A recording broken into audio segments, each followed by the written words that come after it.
Today's date is June the 15th. I'm sorry. Got the wrong lesson. June 8th. Today's date is June 8th, year 2025. And this is Pentecostal Sunday. And today's lesson is entitled The Sounds and the Sights and Sounds of Pentecost. And our focus verse comes from Acts, the 2nd chapter, the 1st to the 4th verse, and it says, "And when the day of Pentecost was fully come, they were all with one accord in one place.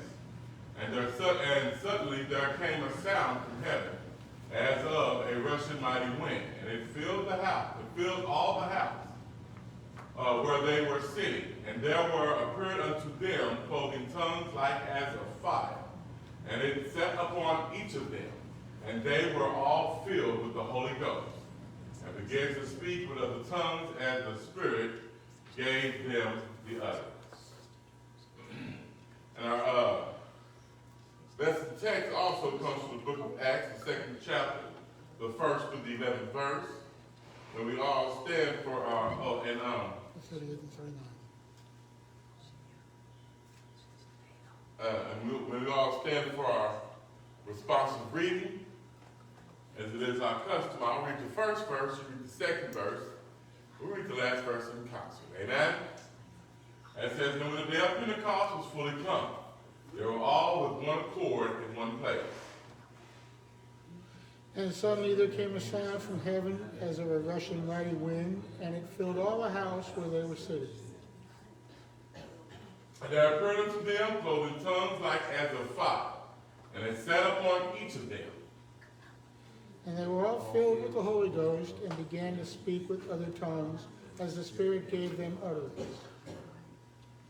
And they were dwelling at Jerusalem, Jews, devout men of every nation under heaven. And when this was noised abroad, the multitude came together and were confounded, because that every man heard them speak in his own language. And they were all amazed and marveled, saying one to another, Behold, are not all these which speak Galileans?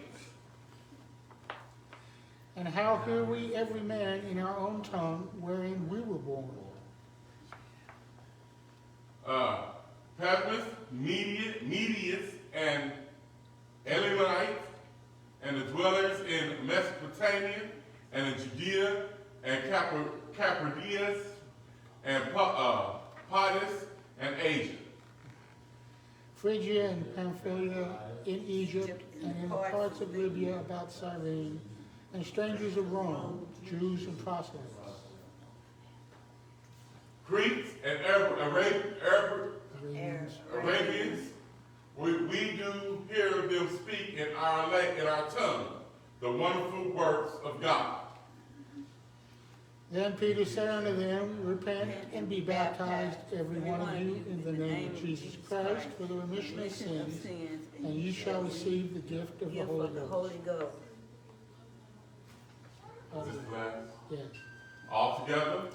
For The promise is unto you, and to your children, and to all that are far off, even as many as the Lord our God shall call. You may be seated.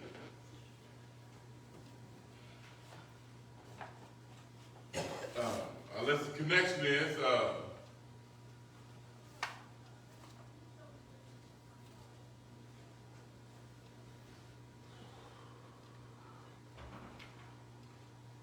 in a chapel service at Fuller Theological Seminary in Pasadena, California, historian and theologian Justo Gonzalez preached a sermon titled "The Disempowering Spirit."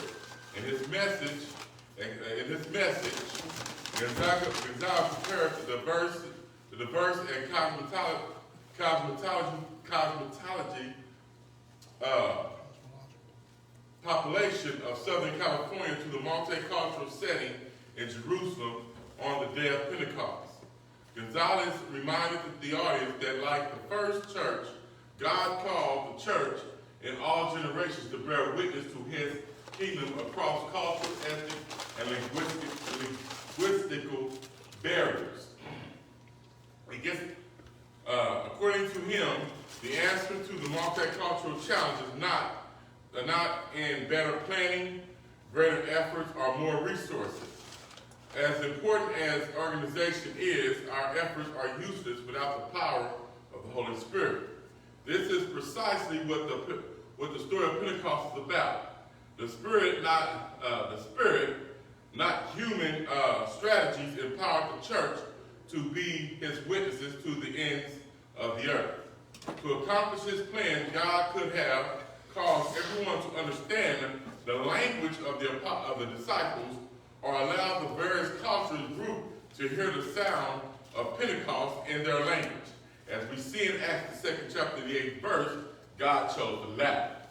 Gonzalez emphasized the point by explaining the necessity of the specific way the Spirit empowered the disciples and their audience on the day of Pentecost for the future shape of the church. If God had chosen the first option, then the language of the disciples would have become the prominent and normality language of the gospel. This would have given the language and culture of one group power and control over the message and tradition. By choosing the second option, God showed us that all languages and cultures are capable of hearing and sharing the truth equally. As Gonzalez put it, Pentecost was God's rejection and final no of any such effort to make one language, one culture, dominant over others in his church. Humility, not human power, is the mark of God's church.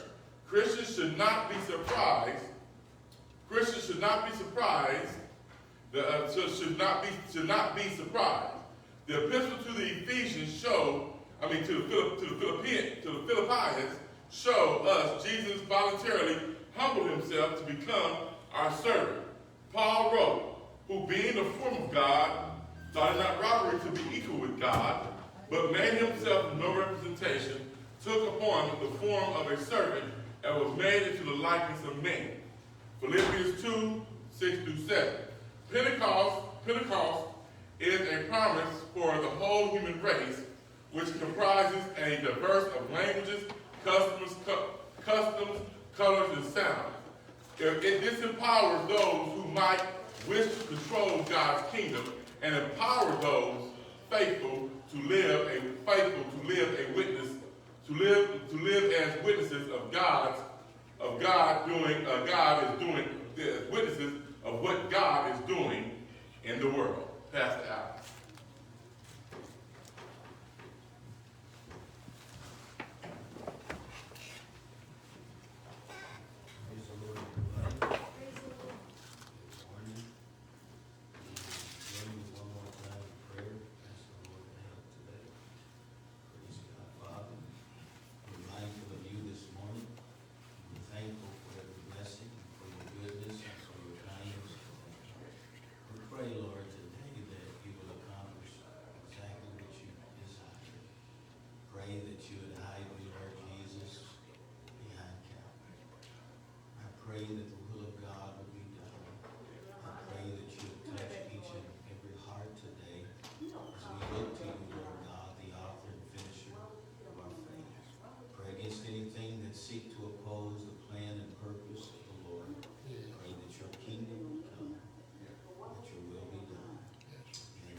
Appreciate the word of the Lord today.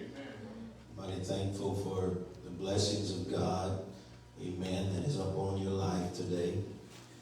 Amen. I'll dive quickly into the text. This, amen, was no ordinary day.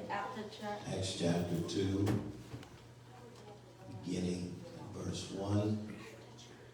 As the Hebrews were gathering to commemorate a tradition that God had set up in the Old Testament.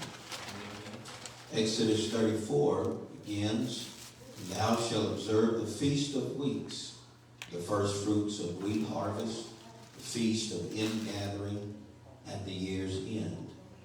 Thrice in the year shall all your men, children, appear before the Lord God, the God of Israel.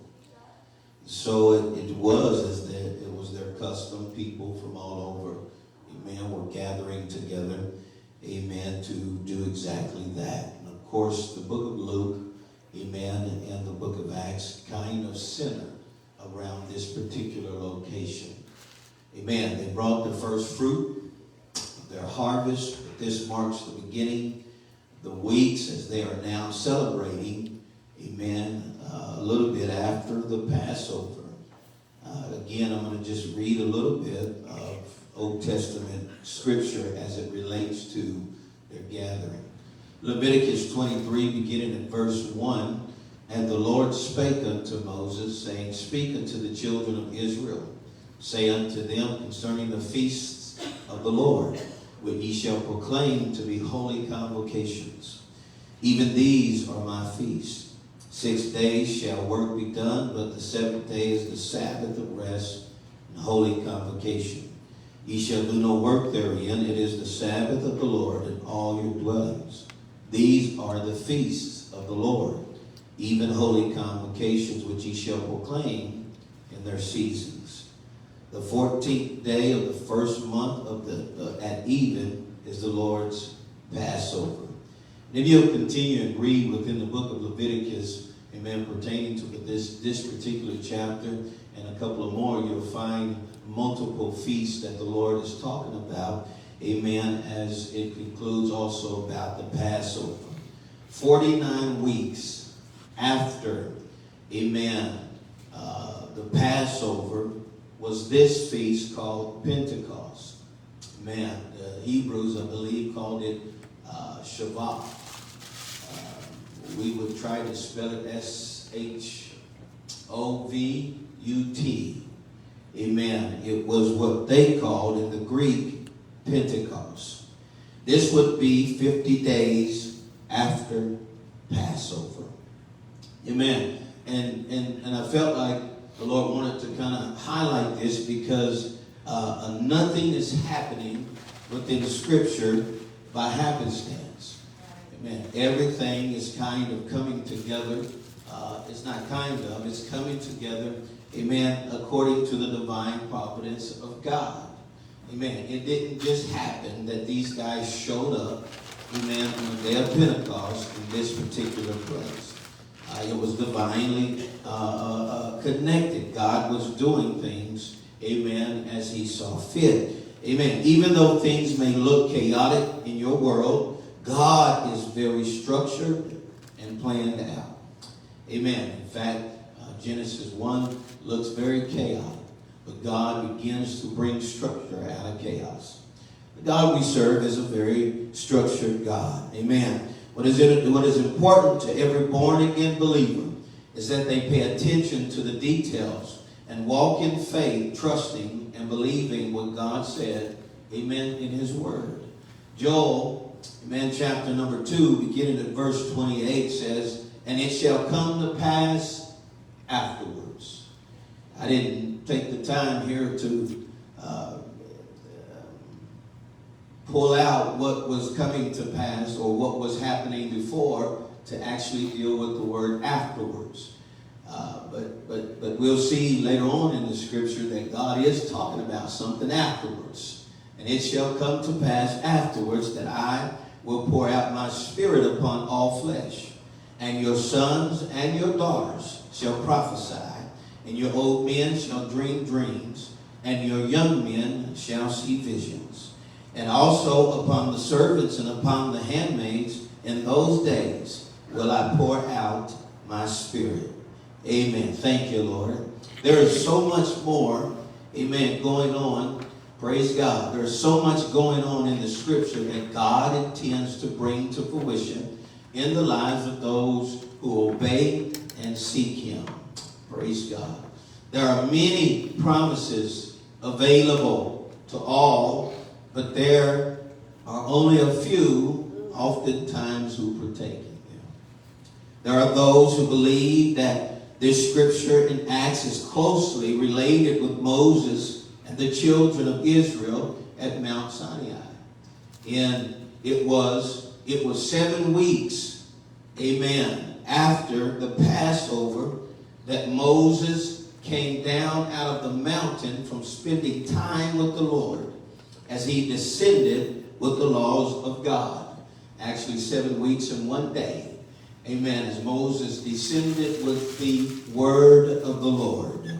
Amen. And praise God, when Jesus ascended, amen, 50 days afterwards, he sent back the power of the Holy Ghost. Amen. And for that I'm thankful. Yes, sir. Praise God. Somebody said amen. Amen. Thankful for that today.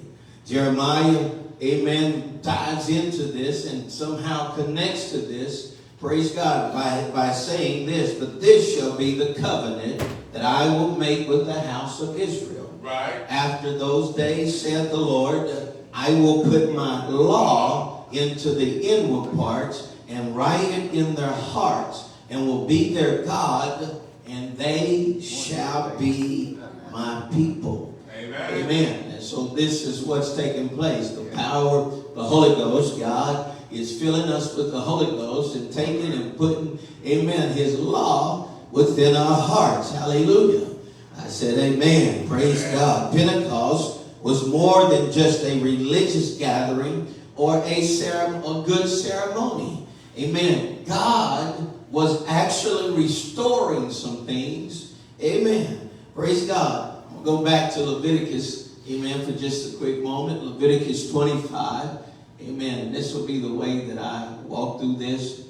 Amen. Because I want to stay with the scripture and eliminate my own idea and opinions. And let the word of God be the word of God. Leviticus 25, verse 8. And thou shalt number 7 Sabbaths of years unto thee, 7 times 7 years. And the space of the 7 Sabbaths of years shall be unto thee 49 years. And then shalt thou cause the trumpet of the Jubilee. Somebody say Jubilee. Jubilee. To sound on the 10th day of the 7th month, and the day of atonement shall ye make the trumpet sound throughout all your land. And ye shall hallow the 50th year. Somebody say Pentecost. Pentecost. Amen. Yes, sir. Amen. And proclaim liberty throughout all the land unto the inhabitants thereof. It shall be a jubilee unto you, and you shall return every man unto his possession. And ye shall return every man unto his family. A jubilee shall the 50th year be unto you. Amen. One more time, say Pentecost. Pentecost. Hallelujah. Ye shall not sow, neither reap that which groweth of itself in it, nor gather the grapes in it of thy vine undressed. For it is the Jubilee. It shall be holy unto you. Ye shall eat the increase thereof out of the field. In the year of Jubilee ye shall return every man unto his possession. And if thou sell aught unto thy neighbor, or buyest aught of thy neighbor's hand, ye shall not oppress one another. Amen. So much. Again, you can continue to read in the book of Leviticus. And again, I thank God for what he does within the text. God, amen, didn't just all of a sudden say, boom, here we go, Pentecost. God set the stage long time ago of what this thing's supposed to look like. Praise God. And when it comes into the beginning of the New Testament church, there is so many things happening on the day of Pentecost that just talking. Amen. Although I love talking in tongues. Right. But there's so many things happening. Praise God. God is restoring some things that was broken down. Amen. And of course, with humanity, we can mess some things up real quick. Yes. Amen. Adam and Eve sinned in the garden, and because of that sin, entered into the world. Amen. And now we're all plagued by this thing called sin. Yes. Sin destroys a people. Period. It enslaves us. Right. And it puts us in places we do not really need to be. Praise God. But God said, I know how to help these folks with stammering lips and another tongue. Will he speak, amen, to his people. Amen. And this is the rest, wherewith he will cause the weary to rest. Amen. There's so much happening when God begins to pour out the Holy Ghost in our lives personally. I thank God for the day that I received the baptism of the Holy Ghost. Amen. Yes, Amen. I thank God, amen, this morning when I got up and I began to connect to the power of the Holy Ghost. I need a fresh touch of the Holy Ghost. Anybody thank God for the Holy Ghost today? Thank God for the Holy Ghost. Would you clap your hands unto him and praise today? Must add the scripture here that I believe is important because it explains the mission of God. Luke chapter number 4, beginning at verse number 18. Go ahead. Amen. The Spirit of the Lord is upon me because he hath anointed me to preach the gospel, amen, to the poor. He has sent me to heal the brokenhearted, to preach deliverance, amen, to the captives, and recovering of sight to the blind, to set at liberty them that are bruised, and to preach the acceptable year of the Lord. And if we get into a scriptural study here, we can tie this acceptable year of the Lord to the year of Jubilee, which we can also bring it back to, amen, the day of Pentecost. Amen. So there, God have mercy. There's so much, amen, that's happening within the text. Amen. And so it's good not just to read, just to try to get done with Bible reading. Although that's good, read the Bible. Praise God. Yes, but sir. dive deeply, amen, within the text. And God will begin to show you some wonderful things. The power of the Holy Ghost and this gospel brings things back into focus. Amen. That sin and the world has robbed us of. Amen. Praise God. Culture, sin, the result of an evil culture is the effect of sin. Right. Period. Yeah. Amen. And it has bent everything in the wrong direction. Yes.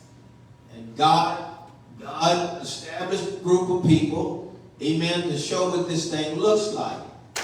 Amen. And then he got a hold on the day of Pentecost, a group of folks for which the Greek word is ecclesia, amen, the church, amen, called them out to do what? To be a witness of the goodness of God and show that how we can live right in a wrong society. Amen. I said amen. Amen. Praise God. Listen to what the Lord said. Joel 2 and 23. Be glad then, ye children of Zion. Rejoice in the Lord your God. Yes. For he hath given you the former rain moderately, and he will cause to come down for you the rain, the former rain, and the latter rain in the first month. He's putting two things together. And the floor shall be full of wheat, and the vats shall overflow with wine and oil. And I will restore. Somebody say restore. To you the years that the locust, these are different stages of the locust. Amen. The locust, amen, the cankerworm, the caterpillar, the palmer worm, my great army which I sent among you. Amen. He said, I will restore everything that the enemy has eaten up. He's eaten up that which on the outside, that which is on the inside, that which you didn't even know was yours. He ate it up before it got to you. And God said in each one of these stages, things that you have lost because of sin, because of whatever else, because of this or whatever, he said, I will restore it unto you. Right? Praise God. And then he said, ye shall eat in plenty. Somebody say plenty. Plenty. Oh, that's not check to check. Go ahead. He said plenty.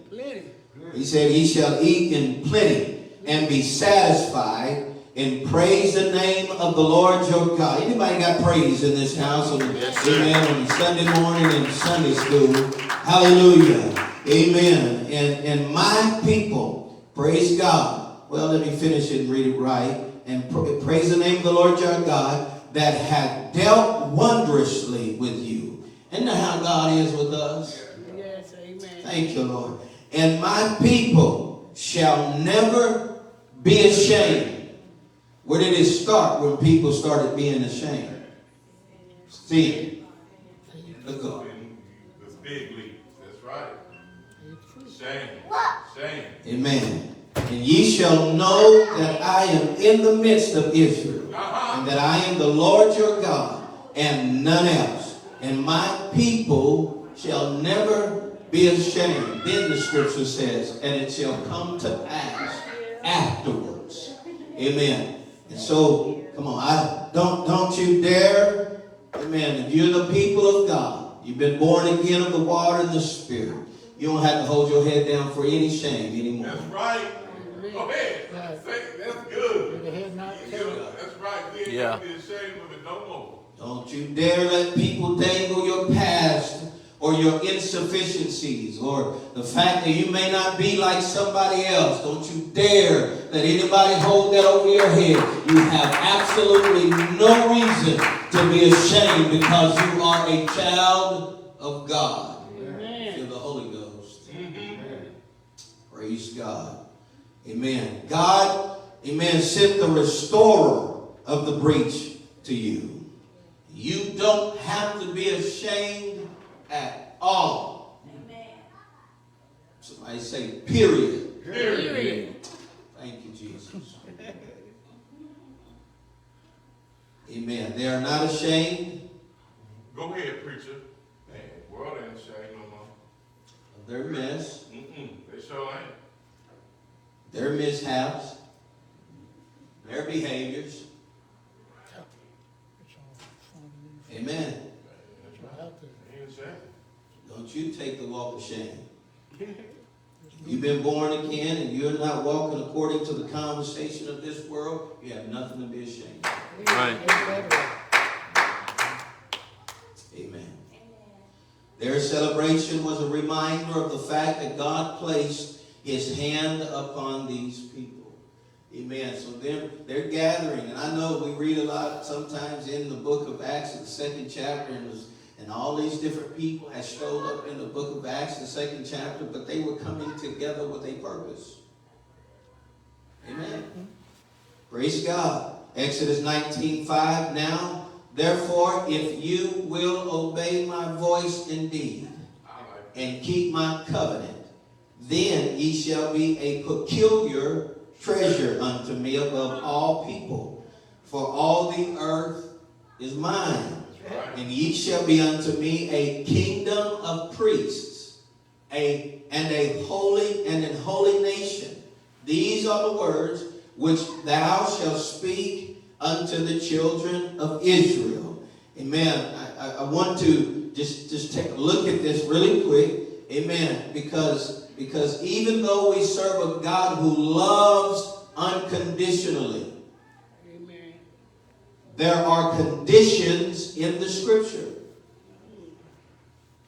And while it may be available for all, there are still conditions found within the text. If you do this, then this will happen. But if you don't do this, you cannot be a partaker of what the scripture says will happen. I know he loves us unconditionally. But just in this text alone, you see, the Lord said you can only be a kingdom of priests. That's right. You can only, amen, be a holy nation unto me if you obey my word. That's the scripture. I know, I don't feel like that. It doesn't matter what you feel. That's what this just said. Right. Yes, sir. Yes, It's right. the word of God. That's it. We can't fuss with, we can, but it's like fussing with gravity.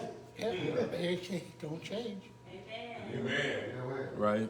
That's right. Go ahead, fuss with it. Jump off the building, see what happens. You can fuss all day long, but the Word of God is right no matter how you feel and no matter how we fuss about it.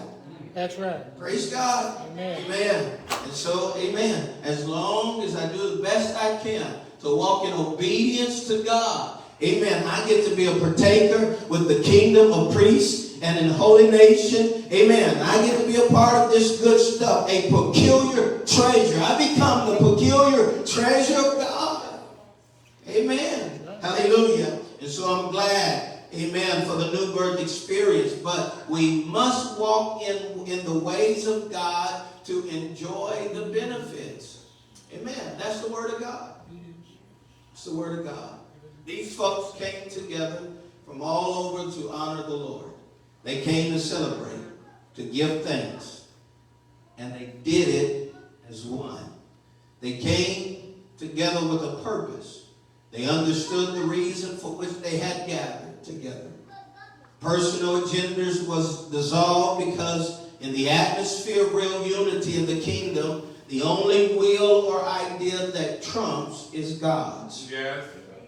Amen. So they came to celebrate thanksgiving and unity, amen, which is a recipe for great breakthrough. Amen. They came to celebrate. Anybody came to celebrate this morning? Amen. Anybody came with thanksgiving this morning? Amen. How many are going to work together? Scripture is in the peace, endeavoring to keep the unity of the Spirit to see, amen, a great breakthrough. It's the will of God. The Bible said that, amen, when the Holy Ghost fell on them all, that there appeared unto them cloven tongues like as of fire. Amen. I love the Scripture. Anybody love the Scripture? Amen. Praise God. God does well in preparing us for what's to come. Listen, as Luke flirts with this before it even happened in the book of Acts, the second chapter. Luke 3:16. John answered, saying unto them, I indeed baptize you with water, but one mightier than I cometh. Amen. The latches of whose shoes I am not worthy to unloose. And he shall baptize you with the Holy Ghost and fire.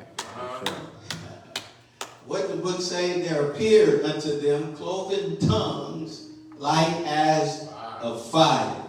Amen. Luke is connected. John, amen, dived into this as well, as the Lord again is trying to help us to be connected to what's to come, amen, before they even experienced it. John 3, amen, beginning at verse 5. Jesus answered, Verily, verily, I say unto thee, except a man be born of water and of the Spirit, he cannot what? Enter the kingdom of God. That which is born of the flesh will be flesh. That's right. That which is born of the Spirit is spirit. Marvel not, amen, that I said unto thee, ye must be born again. Yes, sir. Yes, hallelujah.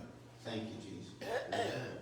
You must be born again. Be born again. I don't care what the culture say. I don't care what the church culture say. If they don't tell you to be born again, they lying to you. Amen.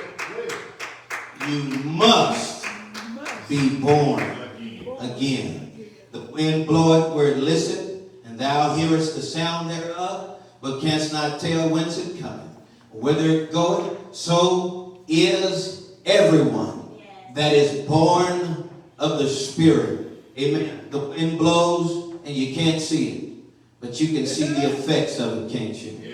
Man, you can also hear it. Praise God. Amen. As well. God doesn't want us to miss what He's doing. Amen. Everyone that is born of the Spirit, something happens. Amen. This is why you cannot believe those that lie to you and say that once you confess with your mouth and believe with your heart, then you are born again. Nope. Can't believe that. That's not what Jesus said. There must amen, be some wind blowing. Right. Yes. I love it. Amen. If there's no wind blowing, all you've done, and hopefully it's done from the sincerity of a heart, but all you've done is confessed. Amen. But when the wind blows, you start speaking languages you never spoke. It goes beyond just your heart. It starts coming out of the heart of God. Hallelujah. God knows how to put his spirit inside of us and speak praises back, amen, to himself. Thank you, Lord. Thank God for the Holy Ghost. Yes. Amen. Hallelujah. So is everyone that is born of the Spirit. Everyone that is Spirit-filled will speak in tongues. That's right. Amen. That's how you have spirit. I thought I was in a one God tongue talking, Yes, sir. word believing church. Yes. Praise God. You haven't spoken in tongues when Jesus came. Amen. You ain't Spirit-filled. Praise God. Amen. All you've done was learn how to behave real good. Right. But still under the nature of the old man. That's right. That's what Jesus said. Jesus said when that wind blows, you're going to hear the phone. That's the Greek word for sound. Phone. You're going to hear the phone. Phonics. And something's going to come out of your mouth. That's right. That's right. Phonics. That's something you learn. That's right. That's right. You're doing good. Thank you, Jesus. Oh, hallelujah. Amen. And the beautiful thing about this Holy Ghost is anybody can have it. Yes. Anybody. Amen. I remember watching, we was in a service, actually I think it was in, is it Purcell? Stacy? Is it Purcell? Little bitty girl, just followed her mom and daddy to the altar. She's about 4 years old. Nobody touched her. Tears streaming down her face. Holy Ghost was so thick in the house. The wind was blowing. Mm-hmm. I remember watching that little girl talk in tongues.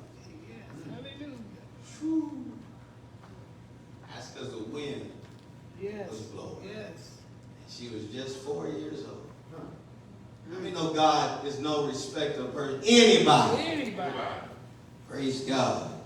Amen. I love looking at this from the standpoint of what happened in Israel, the light of Israel's deliverance from Egyptian bondage. God delivered them, and once he freed them, he gave them what they needed to stay free. Amen.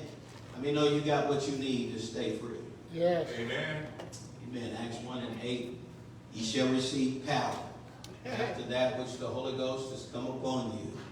And ye shall be witnesses unto me both in Jerusalem and in all Judea and in Samaria and unto the uttermost part of the earth.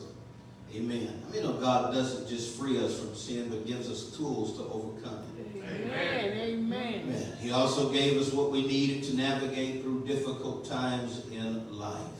Yes. Amen. And I thank God. You might thank God. I love speaking in tongues. Amen. I love yielding myself to the Spirit of the Lord and allowing God to speak and praying in the Holy Ghost. I love it.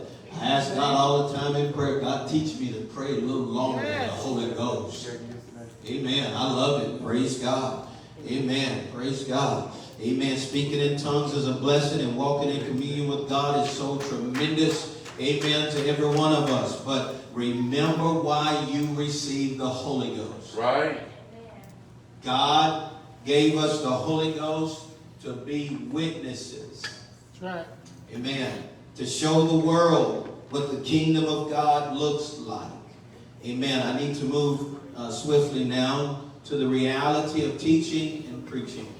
It is to reveal principles of truth from the heart of God to help us, amen, be ready to meet the Lord. The Word of God is good news, whether we like it or not. Right. Amen. It is good news from an eternal perspective, in that if I obey, heaven is my home. Well. Thank you, Lord. Amen. Hallelujah.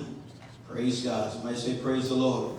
Amen. From a practical standpoint, because it affects my life here. Here. Praise God. Amen. The Word of God helps me to be a better steward. I get principles of stewardship. Amen. How about this one? How about this one? There is something that comes with the Holy Ghost that we call fruit of the Spirit. Yeah. Right. Yeah. Yes. Amen. And these principles, amen, shows up where? In the child of God's life. Praise God. It is the mirror, amen, that I use to get up, amen, and get dressed in so that I can be a better person, amen, in the world at what I'm trying to do for the kingdom of God. Amen. And it doesn't matter where you stand or where you sit as it relates to the Word of God. It is for everyone. It's for everyone. God does not discriminate against any. All have sinned. All. And have come short. Amen. Amen. All have sinned. Yes. The good news is we can be free from the oppressive behaviors of others, insecurities that drive us to depression. We can be free from anything that halts our walk with the Lord. Amen. Somebody said it's amen. Amen. What is important is this. Amen. And I'm coming to the close. What is important is this. Acts chapter 2, verse 37. Amen. This is what's important. Amen. Go ahead.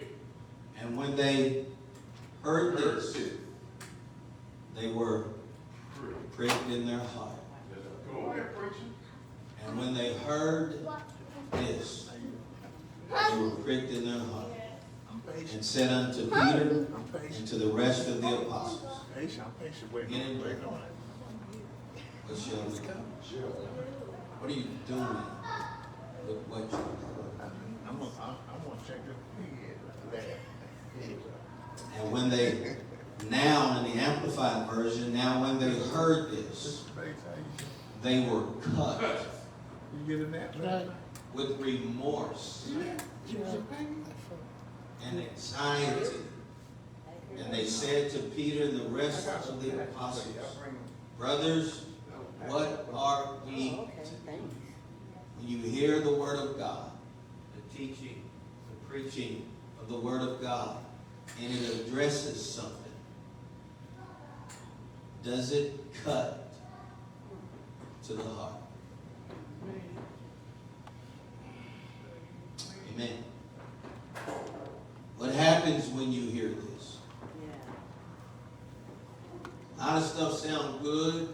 A lot of stuff, amen, causes you to get excited about it. A lot of stuff causes us to jump, clap our hands. But the things that we need to deal with when we heard this,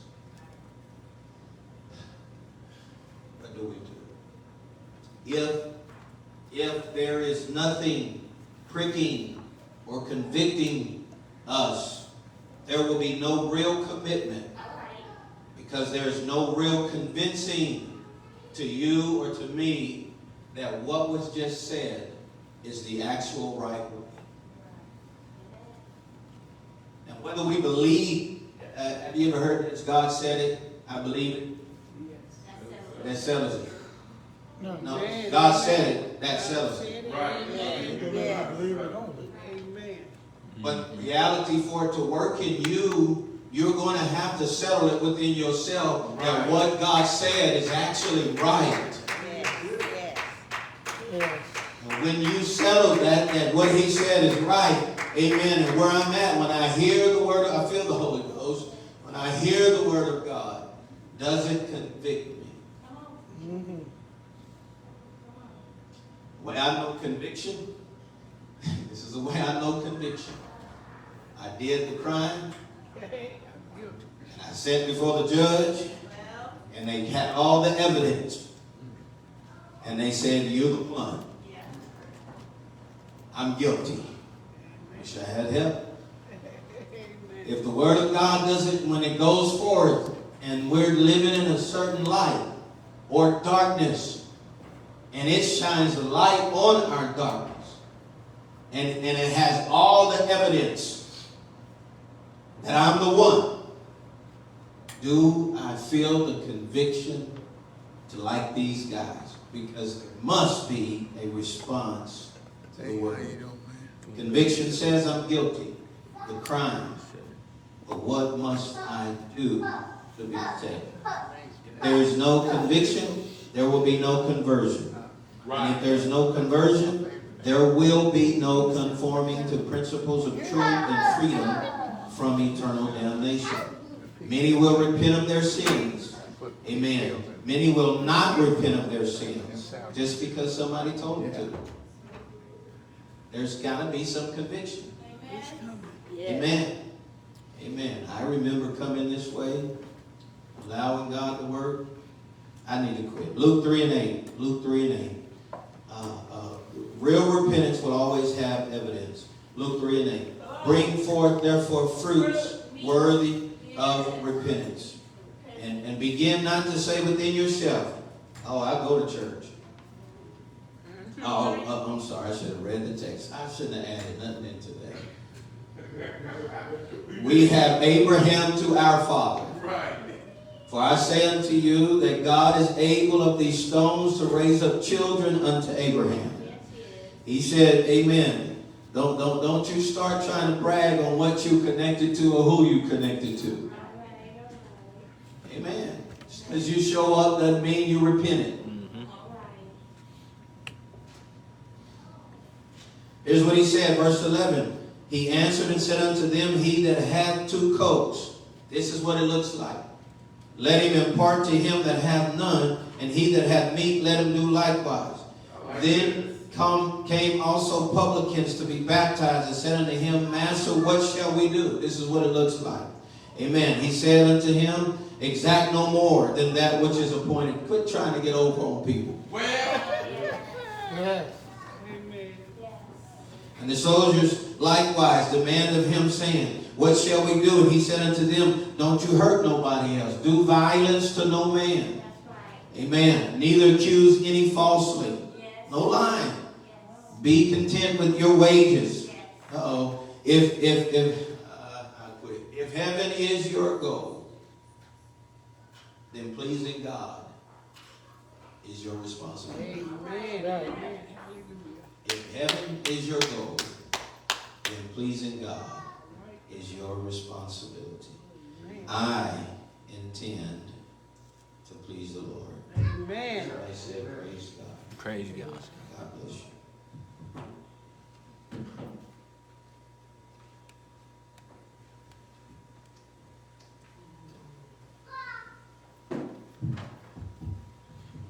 Praise God. When a person receives the Holy Ghost, it's likened to God approving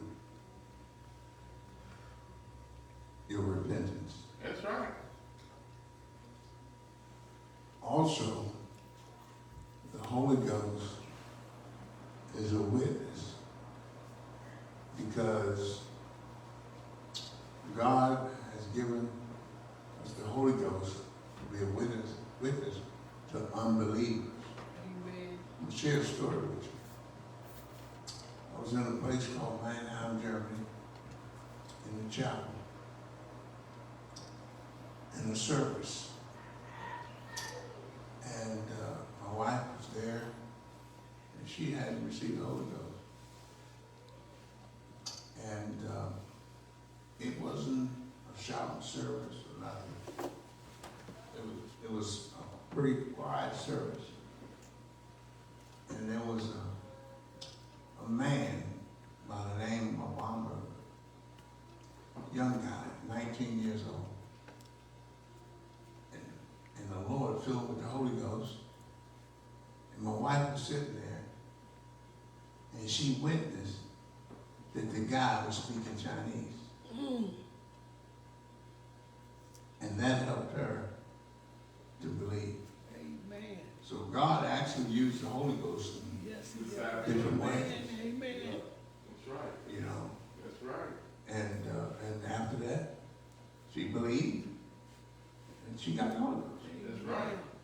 You know, and the guy took off running around the chapel, speaking Chinese, and my wife could understand it, the dialect. She said, oh, that boy's speaking Chinese. And he's a 19-year-old boy. He don't know nothing about speaking Chinese. And so it was supernatural to her. And actually receiving the Holy Ghost is supernatural. It is. It's the power of God coming into you. Think about it this way. Your body is the tabernacle, and it belongs to God. Praise God. And the next time you begin to pray for healing, and you're sick, remind the Lord that this body belongs to you, Lord. Amen, amen. Amen. And our bodies belong to the Lord. Yes, yes. Praise God. And he had taken residence in us. Once we receive the Holy Ghost, the Lord had taken residence in us.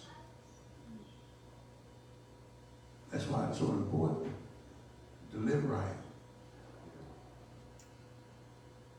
Hello.